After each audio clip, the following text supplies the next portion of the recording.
ముఖ్యంగా ఇది అత్యంత బాధాకరమైనటువంటి విషయం. ఎందువల్ల అంటే మన సంస్కృతి చాలా గొప్పది. స్త్రీమూర్తుల్ని, మహిళామూర్తుల్ని, మాతృమూర్తుల్ని సమోన్నతంగా గౌరవించేటువంటి సంస్కృతి మనది. అటువంటి చిరకాలమైనటువంటి ఒక సంప్రదాయం కలిగిన మన దేశంలో మీరే ఇంతకుముందు డేటాతో సహా చెప్పారు, స్టాటిస్టిక్స్. అది విన్నప్పుడు చాలా ఆందోళన, కలవరం కూడా కలుగుతోంది. సివిలైజేషన్ అనేటువంటిది ఆర్థికమైనటువంటి ప్రగతిగా మాత్రమే మనం చూస్తున్నంతకాలం పరిస్థితులు ఇలాగే ఉంటాయి. ఎందువల్ల అంటే నిజమైనటువంటి సివిలైజేషన్ ఆర్థికంగానే కాకుండా ఎథికల్గా కూడా, ఎథికల్ ఎవల్యూషన్ కూడా ఉండాలి అని నేను భావిస్తున్నాను. ఎందువల్ల అంటే ప్రతి ఒక్కరు కూడా మనమందరూ ఒక కుటుంబ వ్యవస్థలో ఉన్నాం.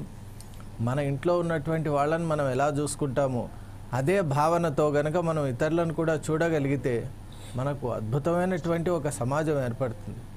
భావ వైశాల్యం అనేటువంటిది ఎప్పుడైతే పెరుగుతుందో అప్పుడు మనం ఊహించినటువంటి సమాజాన్ని మనం చూడగలం.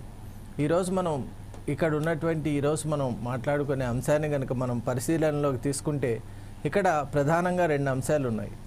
ఒకటి అట్రాసిటీస్ ఆన్ విమెన్ విషయంలో 2 కేటగిరీస్ ఉన్నాయి. ఒకటి సొసైటల్ బేస్డ్ క్రైమ్ ఒకటి ఉంది, రెండవది ఆర్గనైజేషనల్ బేస్డ్ క్రైమ్ ఇంకొకటి ఉంది.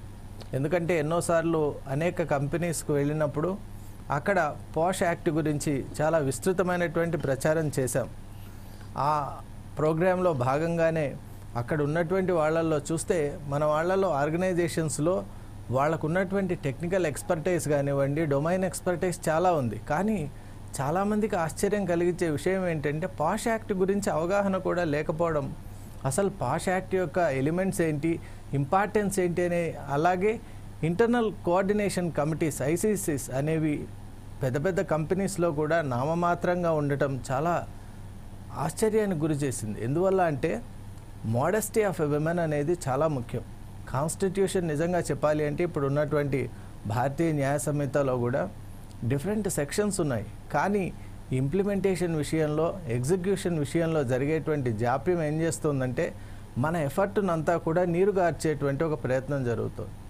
అలాగే ముఖ్యంగా జమీల్జీ మీరు అన్నట్టు మూలం ఒక సమస్య వచ్చినప్పుడు, ఉత్పన్నమైనప్పుడు మూలాల్ని అన్వేషించినప్పుడే అది రూపురేఖలు లేకుండా వెళ్ళిపోతుంది. అసలు చట్టాలు ఎంత ఉన్నా, అలాగే మనం బయట ఎక్స్టర్నల్గా మనం ఏ విధమైనటువంటి ఒక ఫ్రేమ్వర్క్ తీసుకొచ్చినా రీఫార్మేషన్ అనేది ఇంటర్నల్గా కొనసాగాలి.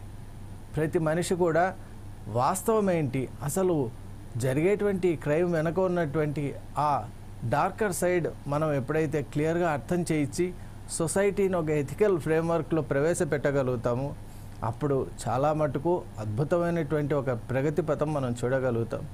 ఈరోజు మన డిస్టింగ్విష్డ్ ప్యానల్ ఎవరైతే ఉన్నారో వారందరూ కూడా ఈ అంశంపై చక్కటి అవగాహనతో ఉన్నవాళ్ళు కాబట్టి వాళ్ళ యొక్క వ్యూ పాయింట్స్ కూడా తీసుకుంటూ